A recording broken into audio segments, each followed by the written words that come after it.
Bom dia, boa tarde, boa noite. Professor ao seu tote, ao seu dispor. Vamos completar nossa obra? Está faltando Química Descritiva e a Química Orgânica 2, onde vamos ter os mecanismos das reações orgânicas.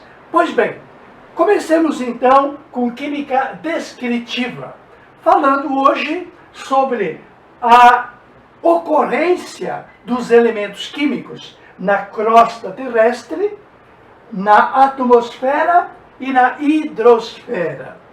Tu lembra? Há pouquinho nós estivemos em eletroquímica falando que existe uma lista dos elementos químicos organizadamente pela força de receber elétron, aonde o ouro, na sua forma iônica, ele é o maioral.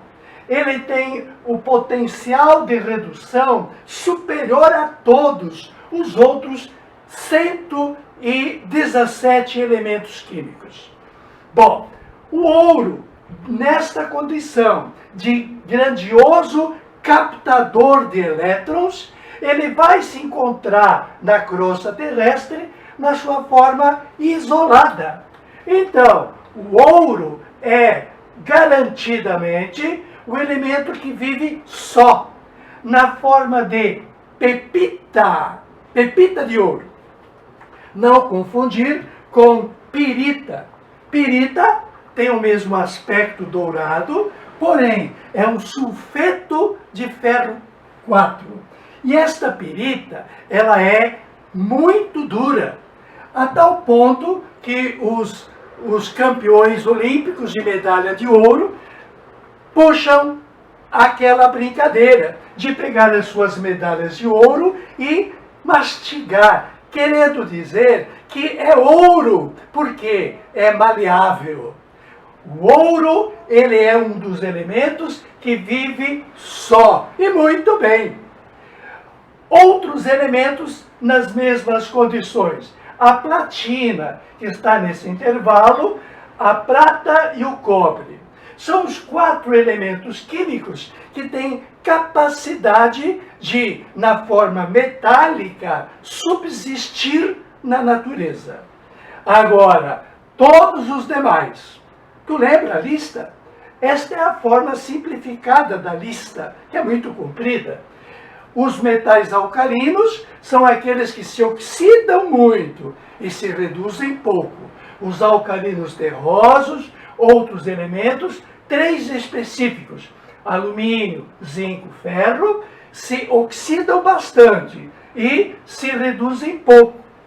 Os que se reduzem estão para cá, os que se oxidam estão para lá.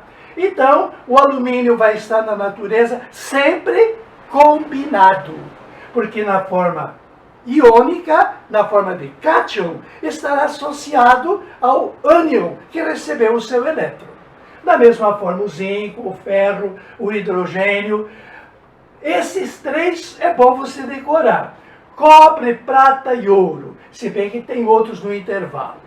Portanto, os elementos químicos de alto potencial de redução se encontram isolados na natureza. O resto, meu amigo, vive sempre acompanhado pelo átomo com quem houve a transação eletrônica. Bem, claro, os gases nobres são nobres porque, justamente pelo fato de que não se ligam, como se seria nobreza o fato de não estar ligado a ninguém. Bom, quanto à abundância, quem é o que superabunda na natureza? É o oxigênio. O oxigênio, na forma de óxidos, ele se liga com todo mundo. O oxigênio é gente boa, ele faz ligação química com todos os elementos químicos da tabela periódica. Já decorou? Oxigênio, silício, alumínio, hidrogênio, sódio, cálcio, ferro, são os elementos em ordem decrescente de quantidade.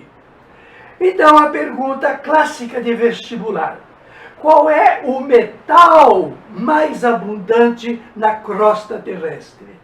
O alumínio, aquele que tem alta capacidade de oxidar, que está sempre oxidado, é o elemento mais abundante, porque ele está oxidado ligando com muita gente.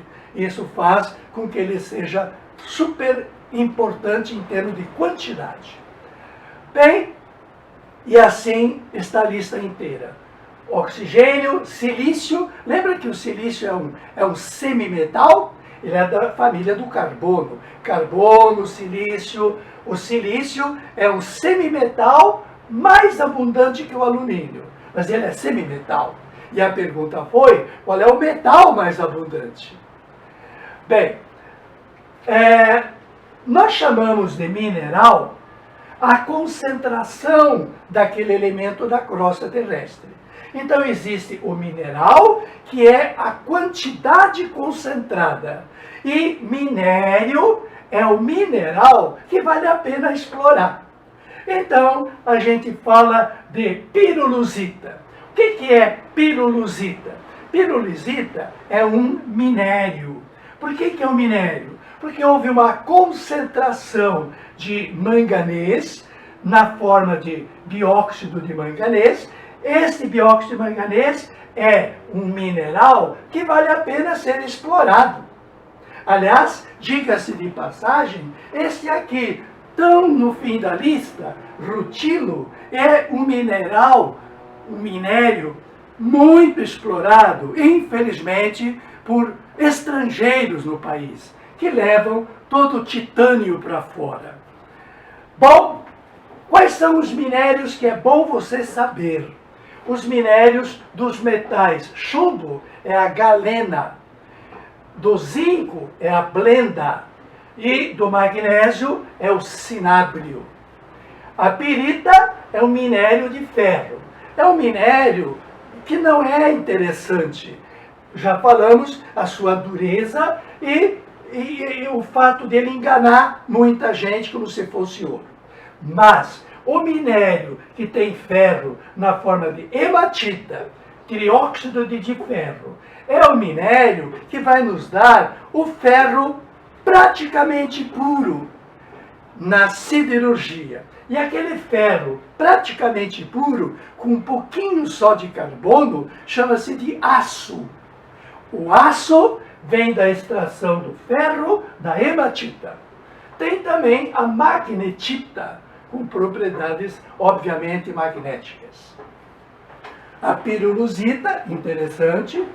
E o sal. O sal, que a gente chama sal apenas, que a gente chama sal de cozinha, é o cloreto de sódio. Na sua forma, no fundo do mar, existem quantidade imensa de sal que se chama salgema. Esta quantidade de sal, ela é depositada pela quantidade de sal que tem na água, que nós já vamos falar. E esta quantidade de sal faz com que aquele petróleo que esteja abaixo desta camada de sal seja chamado de pré-sal. Porque de baixo para cima é um petróleo que vem antes de uma camada de sal. Pré-sal. Muito bem. Outros minérios. O calcário, nosso velho conhecido. A cassiterita, nem tanto comentada. A bauxita e o rutilo. Nós temos então no Brasil um celeiro de minérios, explorado não só pela Vale do Rio Doce, que aliás já foi mais doce, quanto por outras firmas estrangeiras e nacionais. O Brasil é a terra do tudo tem. Basta que nós sejamos amantes dessa terra e que possamos protegê-la. Muito bem. Então esta é um comentáriozinho, esse é um comentáriozinho sobre a crosta terrestre. O que falar da atmosfera? Tu já sabe. O oxigênio, vital, gás da vida. Sem ele não há oxidação. E sem oxidação, que a gente chama de queima da glicose, não há produção de energia. A pessoa morre sem oxigênio porque não há queima da glicose para dar ATP para a energia da pessoa. O oxigênio compõe uma atmosfera, claro, uma atmosfera limpíssima, em 21%. O maioral, o nitrogênio, que é chamado também de azoto. Por quê? Porque se o oxigênio é extremamente reativo, o nitrogênio ele é praticamente inerte. Ele é praticamente um gás nobre. Por quê? Pela sua estrutura molecular de dois átomos em tripla ligação, há uma formação de um núcleo que dificilmente quebra. Então ele é estável e está aí. Entra nitrogênio, sai nitrogênio sem alterar. O argônio, no percentual baixíssimo, é o próximo da lista. O dióxido de carbono, que é 0,04%, e o hidrogênio. Sobra ainda 0,02% para outros gases. Chamamos a atenção de um outro gás na atmosfera, mas em altas camadas, que é o ozônio, que é alótropo do oxigênio. Substância simples com quantidade diferente de átomos na molécula. Alotropia. O oxigênio, O2, e o ozônio, O3, compõem ele um componente interessante, que lá na estratosfera filtra as ondas ultravioletas vindas do Sol. Então ele é do bem, quando lá em altas camadas. Quando produzido na combustão de um automóvel, na queima da gasolina, a faísca também produz ozônio. Aqui embaixo ele é do mal, porque ele é altamente oxidante na sua forma de oxigênio nascente que ele produz. Serve até para lavar o alface, lavar as plantas. Por isso tem água ozonizada. O que falar do dióxido de carbono? Primeiro, do bem, fotossíntese. A fotossíntese é baseada no dióxido de carbono. Então ele é fundamental para a natureza.